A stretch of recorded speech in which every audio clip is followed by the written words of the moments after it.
മൂടൽമഞ്ഞിൽ മറഞ്ഞിരിക്കുന്ന ഈ ക്ഷേത്രം 700 വർഷത്തിലേറെ പഴക്കമുള്ള ഒരു ചരിത്രത്തിന്റെ സാക്ഷിയാണ്. ഹിമവത് ഗോപാലസ്വാമി ബെറ്റ, കർണാടക. സമുദ്രനിരപ്പിൽ നിന്ന് ഏകദേശം 1450 മീറ്റർ ഉയരത്തിൽ ബന്ദിപ്പൂർ ദേശീയോദ്യാനത്തിന്റെ ഹൃദയഭാഗത്താണ് ശ്രീ വേണുഗോപാലസ്വാമിയുടെ ഈ അത്ഭുത ക്ഷേത്രം സ്ഥിതി ചെയ്യുന്നത്. വർഷം മുഴുവൻ മൂടൽമഞ്ഞ് ഈ മലനിരകളിൽ പൊതിഞ്ഞിരിക്കുന്നത് കൊണ്ടാണ് ഇതിന് ഹിമവത് എന്ന പേര് ലഭിച്ചത്. ചരിത്രം പറയുന്നത് 1315 ചോള ഭരണകാലത്ത് രാജാവായ ബല്ലാളൻ ഈ ക്ഷേത്രം നിർമ്മിക്കുകയും പിന്നീട് മൈസൂർ കൊടയാർ രാജവംശം ക്ഷേത്രത്തെ വികസിപ്പിക്കുകയും ചെയ്തു എന്നാണ്. വിശ്വാസപ്രകാരം മഹർഷി അഗസ്ത്യൻ ഇവിടെ തപസ് അനുഷ്ഠിക്കുകയും അദ്ദേഹത്തിന്റെ ഭക്തിയിൽ പ്രസന്നനായ മഹാവിഷ്ണു ഈ മലമുകളിൽ വസിക്കാമെന്ന് വരം നൽകിയതായും പറയുന്നുണ്ട്. ഞങ്ങളുടെ യാത്ര ആരംഭിച്ചത് ബത്തേരിയിൽ നിന്നാണ്.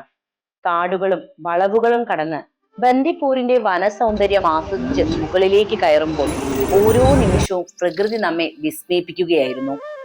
ഇതൊരു ക്ഷേത്രം മാത്രമല്ല, ചരിത്രവും വിശ്വാസവും പ്രകൃതിയും ഒന്നായി ചേരുന്ന ഒരു ദിവ്യാനുഭവമാണ്.